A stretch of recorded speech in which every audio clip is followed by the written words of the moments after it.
نصیبوں کے مقدر کے ستارے بنتے ان کو سینے سے لگانے کے لیے آپ آئے، بس میں کونین سجانے کے لیے آپ آئے۔ یہ محمد عربی کی بات ہے کہ آپ جب دنیا میں تشریف لائے ہیں، آپ جب دنیا میں آئے ہیں، آپ کو مبعوث فرمایا گیا ہے، آپ نے برائیوں کا خاتمہ کر دیا ہے، آپ نے ظلم کا خاتمہ کر دیا ہے، آپ نے ہر طرح سے دنیا سے جو مظلوم تھے ان کی آہو بکا آسمان کو ہلا رہی تھی، آہو بکا کو سن کر مظلوم کے حق میں بول کر اس کو انصاف کے ساتھ اس کا حق دلایا ہے۔ یہ محمد عربی کی ذات ہے۔ میرے بھائی ایک بات میں آپ سے کہنا چاہوں گا کہ یہ اس رسول کے جلوس میں حاضر ہو کہ جس رسول نے زمین راستے سے نکل جایا کرتے تھے کہ کوئی پتھر راستے پہ نظر نہ آتا تھا، آپ اس رسول کے جلوس میں حاضر ہو کہ جس رسول اس راستے سے گزر جاتے تھے کوئی مظلوم نظر نہ آتا تھا۔ تو اس بات کا خیال رکھنا ہے کہ جس راستے سے تم گزرو گے یہ محمد رسول اللہ کا جلوس ہے، تمہارے جلوس سے کسی کو تکلیف نہیں ہونا چاہیے۔ یہ اللہ کے حبیب کا جلوس ہے۔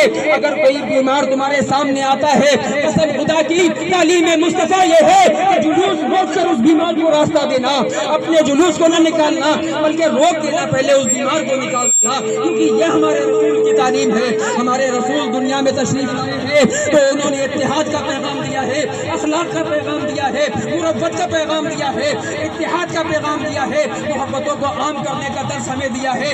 یہ رسول کائنات کی تعلیم ہے۔ اور جب اس رسول کے نام پر جلوس نکالا جاتا ہے، اس رسول کے نام پر اس کی پیدائش پر جب جلوس نکالتے ہیں تو ان کے کیریکٹر کو بھی فالو کرنا یہ ہماری ذمہ داری ہے۔ محمد رسول اللہ کا کیریکٹر کیا ہے؟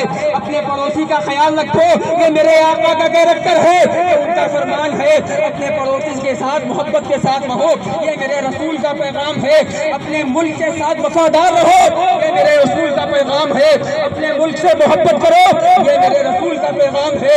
ہمیں ان تمام چیزوں کو اپنے دل میں رکھنا ہے۔ اور جب بھی ہم جلوس نکالنے کے لیے ابھی محراب شاہ ولی سے لے کر جامع مسجد کی سیڑھیوں تک جائیں گے، میرے بھائی یاد رکھنا تم اس نبی کریم کا جلوس نکال رہے ہو پوری زندگی میں جن کی زبان اور جن کے ہاتھ سے کسی کو تکلیف نہیں پہنچی تھی، تو تمہارے زبان سے، تمہاری زبان سے اور تمہارے ہاتھ سے، تمہارے نعروں سے، تمہارے الفاظ سے کسی کو تکلیف نہیں پہنچنا چاہیے، کیونکہ میرے آقا نے ارشاد فرمایا ہے کہ تمہارا پڑوسی چاہے کسی بھی دھرم کا ہو اس کو تکلیف نہیں پہنچنا چاہیے۔ اگر وہ بھوکا سو جاتا ہے تو تم مکمل مسلمان نہیں ہو۔ ان چیزوں کو دھیان میں رکھتے ہوئے انشاءاللہ ہم پورے جذبے کے ساتھ جلوس نکالیں گے، اپنے آقا کی ولادت کا جشن منائیں گے، ہم نعرے بھی لگائیں گے، لیکن اخلاق کے ساتھ، ہمیں امن کے ساتھ نکلنا ہے، ہمیں اتحاد کے ساتھ نکلنا ہے، ہمیں محبت کے ساتھ نکلنا ہے، ہر طرح